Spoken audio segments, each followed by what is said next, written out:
So I've finally finished Atomic Habits by James Clear, and it's completely changed the way I think about habits. It's not about motivation. It's not about willpower. It's about the systems that you put in place. So in this video, I'm going to share 3 key lessons that I took away from the book.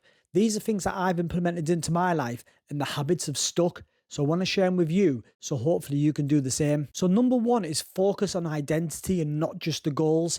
Now this one sounds a bit cheesy and it sounds a bit like, really, that going to work? It actually does. You just have to be brave enough to put it in place. So we usually say things, like I want to lose weight, I want to have a successful business, I want to make money. But James Clear says, instead of focusing on the result, focus on who you want to become. So instead of, I want to be someone who loses weight, try saying, I'm someone who values fitness.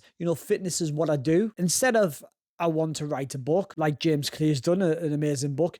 I'm a writer, and try and start to put yourself in those shoes, see yourself from that point of view. So this very small shift in mindset, as corny and silly as it sounds, it's actually really powerful and does work. You just have to believe in it. Because now, every time you show up for a habit and you try to put yourself in those shoes, you're kind of casting a vote for that new identity. This is me. This is what I do. So it's not just about doing the thing. It's becoming the type of person who does the thing. And over time, when it becomes a part of who you are, it'll naturally become a habit, something that you'll stick with. So for example, I'm a YouTuber.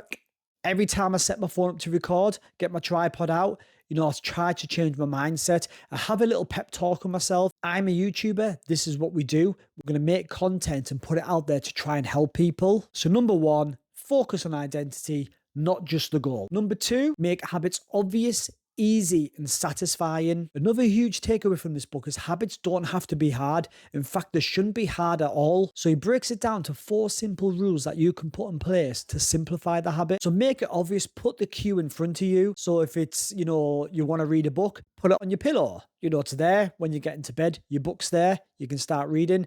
If you want to go running, get the gym gear. You've probably heard this before. Get your gym gear out, put it ready there for you. So you're taking any friction away, taking any barriers, and you're putting yourself some visual reminders. So next is make it attractive, pair it with something that you already enjoy. So for example, YouTube, if you wanted to start a YouTube channel, try and build a habit with doing things that you already enjoy. So if you like going for walks, take your phone with you, start recording. You already enjoy going out, talk about your walk, talk about the scenery. You might enjoy music. Music might be something that's a passion of yours. Make YouTube videos about music. So make it easy. Don't aim for perfection. Don't fall into the same mistakes I made when I started this YouTube channel, when I was just spending ridiculous amount of time trying to perfection the videos. I'm pretty new to YouTube anyway, so they all come out crap as it is, but don't be a perfectionist. Make it easy. He talks about the 2-minute rule.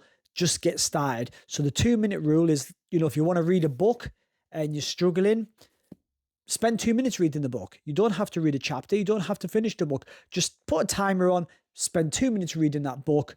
Once the 2-minute timer's over, stop and keep doing that until you build a habit. So whatever it is you want to achieve, spend 2 minutes doing it until you build the habit. Once you build the habit, you can extend that time.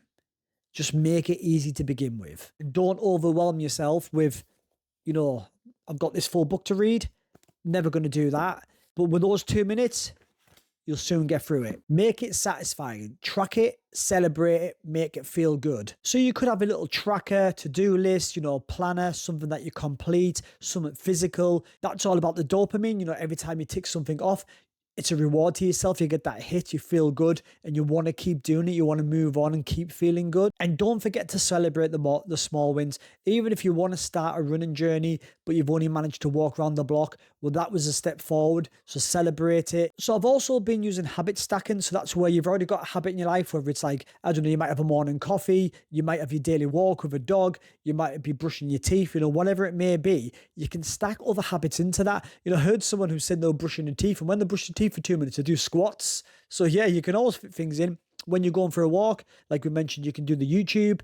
When you're having your morning coffee, you could grab a book out. What else do you do while you're having that coffee rather than scrolling on your phone? You could start reading a chapter of a book. Whatever it may be, try to stack habits onto existing habits, and it'll eventually just become the norm. So not only are you saving time, It takes no effort to remember it as well because it's built into a routine, something that you already do. So number 3 is small changes compound over time. I mean, that sounds like common sense. I guess this part we know in theory, but the book literally brings it to life. Small changes feel like nothing at first because obviously you don't see the results. And that's the main reason why people quit, because they want instant gratification, they want instant results. So James calls this a plateau of latent potential. You don't want to know how many times I've recorded that sentence. So that's where the results are delayed, but they will show up as long as you stay consistent. So getting 1% better at something every day, building that habit, doesn't sound like a lot, but if you stick with it over a year, you'll be 37 times better at it. So it's not about going all in.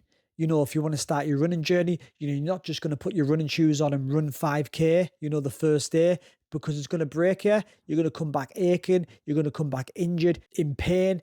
You're going to hate it. It's about showing up repeatedly with those small changes and eventually working your way towards where you want to be. So I'm going to leave you with a story that James talks about in his book. And it's about the British cycling team. So basically the British cycling team, I mean, I'm not a cyclist fan or anything like that, but the story was fascinating to me. Basically, it was just crap, really. They didn't win any trophies for decades. I don't know if it's called a trophy, the Tour de France's and all that kind of stuff. I hadn't won anything for forever, really, basically. I mean, it was so bad. The brands didn't want them to use their bikes because it was a bit of an insult, so they didn't want their brand being represented in that way. It was just embarrassing for them. So they even struggled to get some of the top bike manufacturers to provide them bikes or to sponsor them. Then in 2003, everything changed because they hired a gentleman called Dave Brailsford, and he introduced a new strategy. So he labeled the strategy the aggregation of marginal gains. I mean, so his philosophy was very simple. We're just going to tweak everything by 1%. So that was, for example, the bike, they got more comfortable seats. They adjusted the tire pressure. Then they moved on to nutrition and tailored diets to each of the cyclists. So they were getting the best productivity from them. They're performing at the very, very best. So reading that, I was like, yeah, well, that's certainly things that I guess you would expect them to look at, the performance of the bike, the performance of the rider. But he went well beyond that. So they even hired a surgeon. So they hired a world-renowned surgeon to come spend the day with him to show the cyclists how to wash their hands properly. So they were getting less germs, so they had less sick days, so they weren't missing training, basically, which obviously would have a negative effect on the performance. They even got dedicated people to investigate which would be the best pillow that you can possibly get for the best sleep. So the best mattress and the best pillow to guarantee you could get the best night's sleep. So individually, these changes seem quite small. Collectively, they made a huge improvement, and not just huge, it was like world renowned. It was just a complete transformation of the British cycling team. So within 5 years, they just completely dominated. They won Olympic golds. They won many Tour de France's. I think it was like 5, maybe even more than that, consecutively as well. What a transformation. And those simple habits is what got them there. So yeah, in summary, it's not just another productivity book. It's practical, it's simple, and it works. So I think what you need to take away from this is that you don't need to completely overhaul your life. You just need to make small changes, but be consistent with them. And you'll become the person that you want to be, one habit at a time. Thanks for watching. I hope you enjoyed the video. We'll see you at the next one.